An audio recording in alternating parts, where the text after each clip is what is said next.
Hello अस्सलाम वालेकुम students. आज हम फिज़िक्स का लेक्चर आगे पढ़ना जा रहे हैं।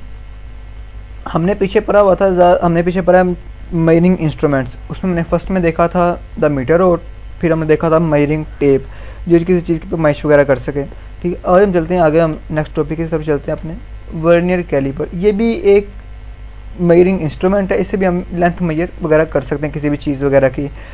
ये आप इसकी डायग्राम देखें तो ज़रा कुछ इस तरह की होती है, इस तरह होता है वर्नियर कैलिपर। ये आप जो स्केल से करते हैं, अपनी रीडिंग्स लेते हैं मीटर रोड से, ये ज़रा वर्नियर कैलिपर क्या होता है, ये उससे ज़रा थोड़ी सी अच्छी रीडिंग ले सकता है, उससे भी कम किसी 2 पॉइंट्स में पैमाइश कर सकता है।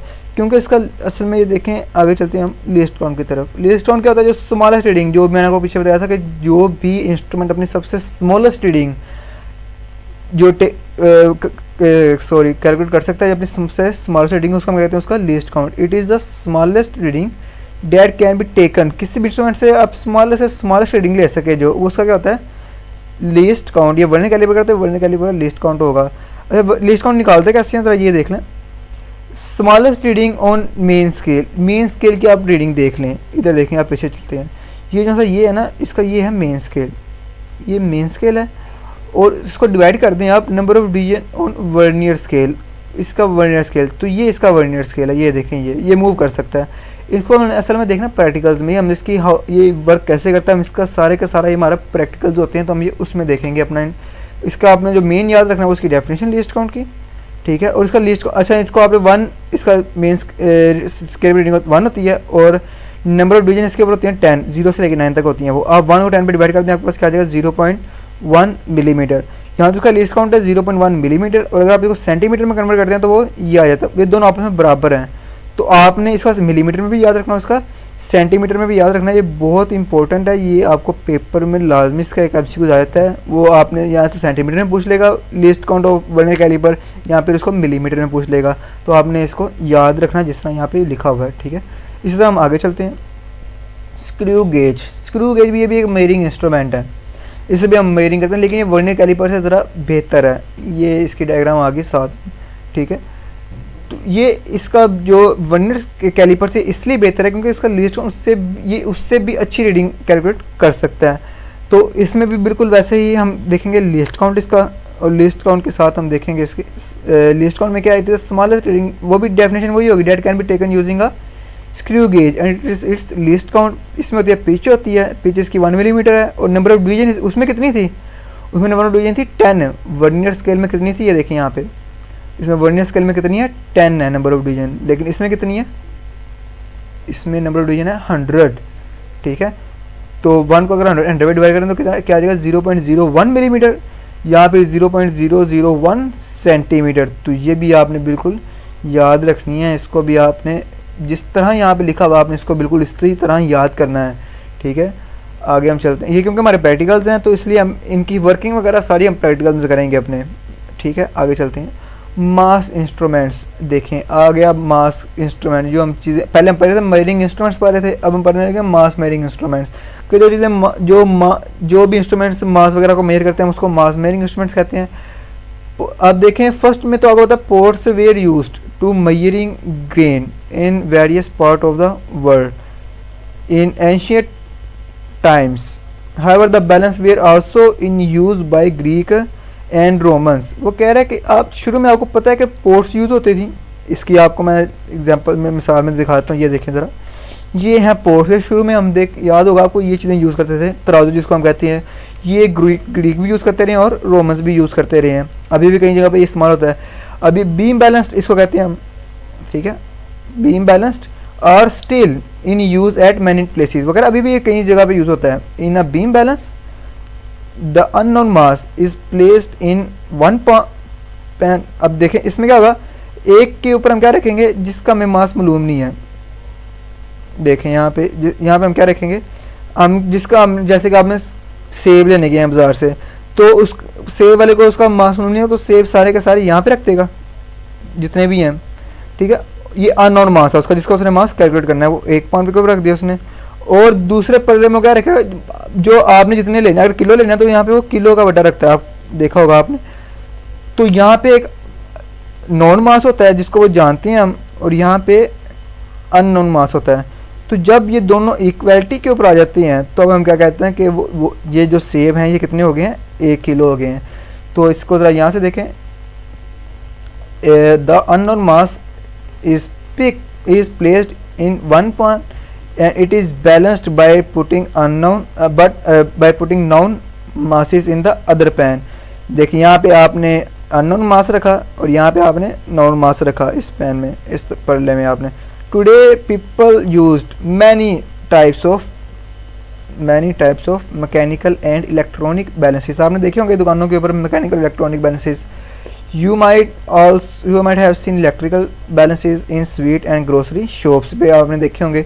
These are more precious. अच्छा, ये वो जो से है ना वो इनसे ज़्यादा बेहतर हैं, इस बैलेंस से ज़्यादा बेहतर है इलेक्ट्रॉनिक बैलेंस और बीम बैलेंस। वो जो से आपने ग्रोसरी या किराने वाली दुकानों पे देखे हुए हैं ना वो, और उनको चलाना भी आसान है, ठीक है। तो वो मेयरिंग इंस्ट्रूमेंट में फर्स्ट में आपने क्या देखा कि उसमें पहले आता है बीम बैलेंस आता है, और उसके आगे हम क्या देखते हैं, फिजिकल बैलेंस। अभी हम आगे देखेंगे इलेक्ट्रॉनिक बैलेंस, मैकेनिकल बैलेंसेस, ठीक है। ये अब नई नई उसकी टाइप उसके फॉर्म्स आ रही हैं। नेक्स्ट चलते हैं, फिजिकल बैलेंस देखते हैं। फिजिकल बैलेंस ये क्या है, ये देखें, ये साथ में फिजिकल बैलेंस शो है आपको। Physical balance is used in laboratories, ये हम लेबोरेटरी में यूज़ करते हैं। टू मेजरिंग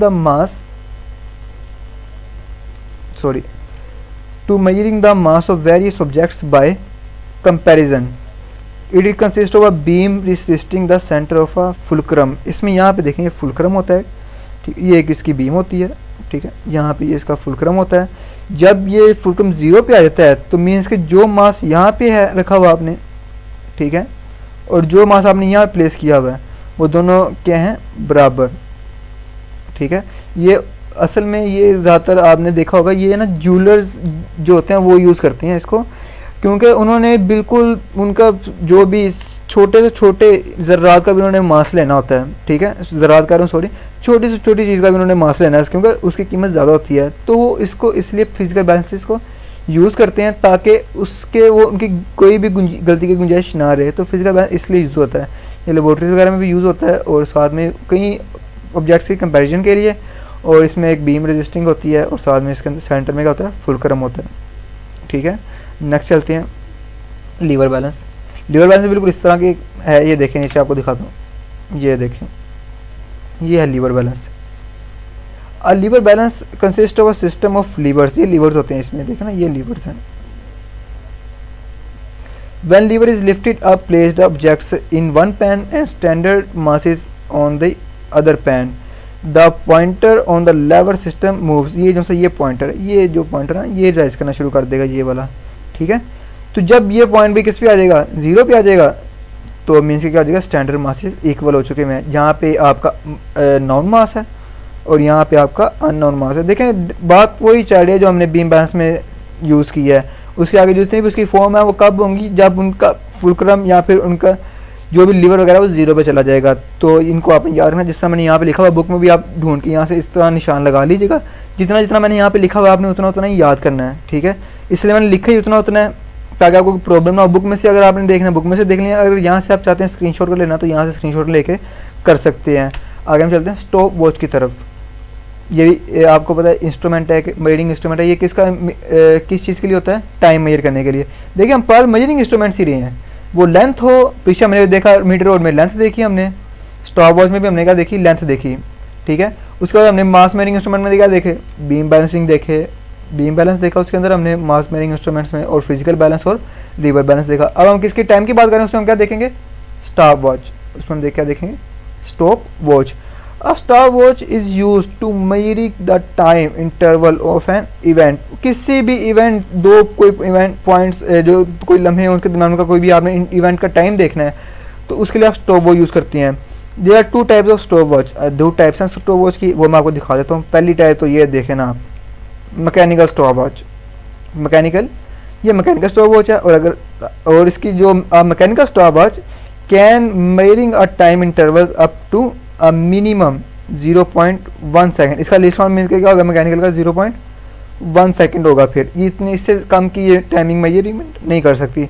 आगे इसकी जो दूसरी टाइप है digital stop watch. Digital stop watch भी आपको दिखा देते हैं, ये देखें, ये है डिजिटल स्टॉप वॉच। ये आपने देखी होगी, ये आपके मोबाइल्स वगैरह में भी होती है। Commonly used in laboratories can measuring 100 times, ये 1/100 टाइम्स सेकेंड को मेजर कर सकती है, 0.01 सेकेंड तक ये कैलकुलेट कर सकती है। तो देखें ये मैकेनिकल क्या है, ये पहले जिस तरह बीम बैलेंस समझ लें इसको, और ये क्या है डिजिटल क्या है, ये फिजिकल बैलेंस जिस तरह होगा, क्योंकि ये ज़्यादा एक्यूरेट मेजर कर सकती है टाइम, ये ज़्यादा एक्यूरेट मेजर कर सकती है, और इसका लीस्ट काउंट क्या है कम है, तो ये कम मेजरिंग कर सकती है टाइम को।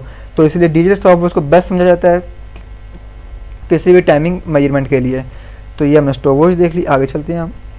बहुत बहुत शुक्रिया। ये आपका इस तरह का आपका जो भी चैप्टर 1 में था, जिस तरह लेक्चर वाइज था, वो सारा का सारा कंप्लीट हो चुका हुआ है, और इसका टेस्ट आपका इसी सैटरडे में कंडक्ट हो जाएगा। और जो क्वेश्चंस आपको कहे गए हैं उनको याद लाजमी कीजिए, अपना जो भी काम है उसको रेगुलर करें। और इसमें आप जो भी इसके बाद आपको जो शॉर्ट क्वेश्चंस की बुक है उसमें से आप शॉर्ट क्वेश्चंस इसके याद करने शुरू कर दें, ताकि आपका टाइम वेस्ट ना हो। इसके बाद अगले लेक्चर में आपको बताऊंगा कि इसके आपने शॉर्ट क्वेश्चन जो आपको बुक दी गई है स्कूल की तरफ से, प्लेटफॉर्म से जो आपको बुक मिल चुकी हुई है, उसमें से आपने शॉर्ट क्वेश्चन याद करने हैं इनके, ताकि आपके लॉन्ग्स भी तैयार हो जाए और आपके शॉर्ट भी तैयार हो जाए। यहाँ से आपके पूरे के पूरे लॉन्ग और आपके कॉन्सेप्ट वाइज तैयार हो चुके हुए हैं। इनको आप एक बार देखें, इनको याद करें। इसके साथ ही आप फिर अपने सिलेबस जो आपको प्लेटफॉर्म ब्राइट फ्यूचर स्कूल के प्लेटफॉर्म से प्रोवाइड किया गया है उसको आप याद करें। बहुत बहुत शुक्रिया, अल्लाह हाफिज़।